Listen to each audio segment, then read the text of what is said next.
Erica inimbitahan daw ng KMJS, iyan ang bibigyan natin ng maikling reaction. Hiling ko lang natapusin ang panunood nito para malaman ang nilalaman nito at kung bago ka pa lang sa munting channel na ito paki-subscribe naman maraming salamat. At huwag natin kalimutan suportahan ang ama ng Kalingap na si Val Santos Matubang at si Kalingap Rab. Isang mapagpalang araw sa inyong lahat mga Kalingap. Erica inimbitahan daw sa KMJS, hindi po totoo na inimbitahan si Erica sa KMJS, ito'y haka-haka ng mga ilan natin viewers. At kung sakali na ma-KMJS si Erica at Edo ay wala naman sigurong problema.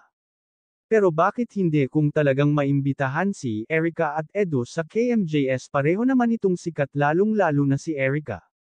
Pwedeng-pwede kung sakali man, pero ayun nga sa social account ni Erica ito ay napaka-busy sa kanyang pag-aaral at sobra niya itong seneryoso. Kaya iwas-iwasan muna natin ang pangbabash kay Erica at baka nakakaapekto ito sa kanyang pag-aaral. Respetuhin na lang po natin ang naging desisyon niya at kung talagang mahal natin si Erica, iwasan muna natin ang magsalita sa kanya na hindi maganda. Baka malay natin pag hindi na siya busy ay bigla na lang natin siya makita sa Kalingap, bagamat nakakapanghinayang ang pag-alis niya sa Kalingap, wala na tayong magagawa. Tanggapin na lang natin ang kanyang naging desisyon. Dahil sa ngayon ay masaya na si Erica na pumapasok sa paaralan. Hanggang dito na lang ang update ko mga Kalingap, maraming